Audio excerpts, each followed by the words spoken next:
अस्सलाम वालेकुम friends, welcome back to Top Smarties drama serial कभी मैं कभी तुम। अब्बा की तबीयत अचानक ख़राब हो गई। अचानक से उनको हार्ट अटैक आया। मुस्तफ़ा ने इस वक्त एक अच्छे बेटे होने का फ़र्ज़ निभाया और अदील ये बात नहीं जानता था कि क्योंकि रुबाब ने ट्रिप पर जाने से पहले अदील का फ़ोन ले लिया। उसको पता चल गया था कि बाप की तबीयत नहीं ठीक। उसने उसकी माँ का फ़ोन अटेंड कर लिया।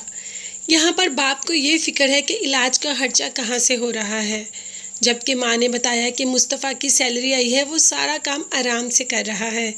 मुस्तफ़ा को भी इस बात पर प्राउड है कि एंड टाइम पे उसे किसी से पैसे नहीं लेने पड़े, ना अपने बहनोई से, ना बहन से और ना किसी और से। मगर यहाँ पर एक दिक्कत की बात तो ये आ गई कि अब्बा की तबीयत बहुत ख़राब है और डॉक्टर ने बाईपास का कह दिया कि इस पे तकरीबन 10 से 12 लाख रुपया खर्चा है और इतना पैसा तो घर में नहीं होता ना। बस मुस्तफ़ा इसी वजह से परेशान है। मगर शर्जीना बहुत ही कोऑपरेटिव बीवी साबित हुई। मुस्तफ़ा की परेशानी देखकर फ़ौरन से पहले कह दिया कि मेरे पास मेरी ज्वेलरी पड़ी हुई है, हम वो बेचकर अब्बा का इलाज करवा देंगे। तो क्या वाकई ही मुस्तफ़ा शर्जीना की ज्वेलरी ले लेगा या मे भी उधार ले ले? लेकिन इस चीज़ की नौबत आएगी ही नहीं।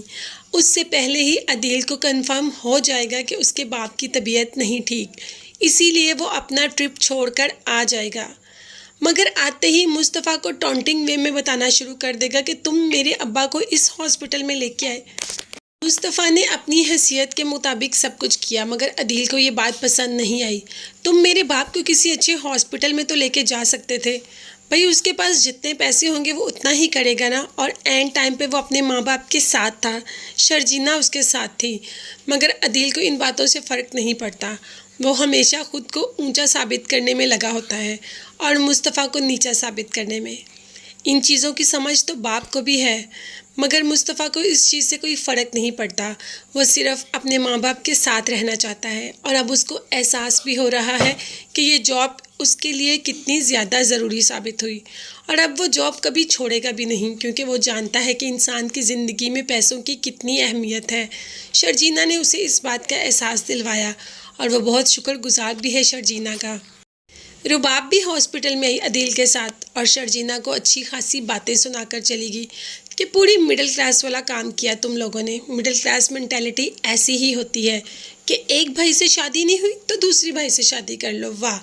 मगर शर्जीना ने उसकी किसी बात का जवाब नहीं दिया और बहुत आराम से वहाँ से चली जाती है।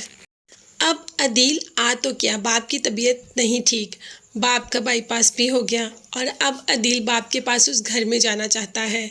ये बात शर्जीना को भी पता चल गई कि अदील यहाँ पे आना चाहता है, मगर वो कुछ भी शो नहीं करवा रही।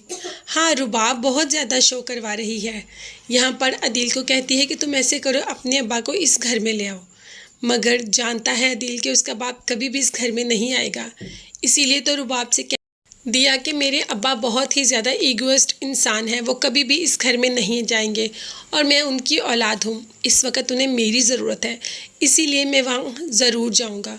अगर तुम आना चाहती हो तो आ सकती हो। मगर यहाँ पर रुबाब ने बहुत सी बातें सुना दी। इन बातों के बावजूद भी अदील चला गया। चलो, अदील को कुछ तो है, कुछ तो माँ बाप से मोहब्बत है कि आ गया। और बाप भी इस वक्त बहुत खुश है अपने तीनों बच्चों को अपने आगे पीछे देखकर और बहुत ज़्यादा इस वक्त प्राउड फील कर रहा है कि उसको तीनों बच्चे बहुत अच्छी जगह पर सेट हो गए। मगर यहाँ पर शर्जीना को तो किसी ने सोचा भी नहीं।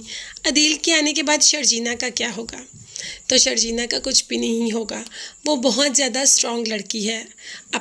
अपने आप को इन तमाम हालात में से कैसे ढालना है ये वो बहुत अच्छी तरीके से जानती है। और साथ साथ उसने मुस्तफ़ा को इस बात का भी एहसास दिलाया कि तुमने अब्बा का बहुत अच्छा इलाज करवाया और जहाँ तक तुमसे हो सकता था तुमने किया, तो तुम्हें परेशान होने की ज़रूरत नहीं। तो अदील तो अब घर में आ गया। क्या अदील से आने से मुस्तफ़ा की जो थोड़ी बहुत इज्जत बन गई है वो दोबारा से बिगड़ जाएगी और अदील फिर से उससे ऊंचा हो जाएगा और दोबारा घर में सब अदील अदील करेंगे? ये सब देखने और जानने के लिए मेरे चैनल को ज़रूर सब्सक्राइब कीजिएगा। अपना बहुत ज़्यादा ख्याल रखिएगा और मुझे भी अपनी कीमती दुआओं में याद रखिएगा। नेक्स्ट वीडियोस तक के लिए अल्लाह हाफिज़, बाय बाय, टेक केयर।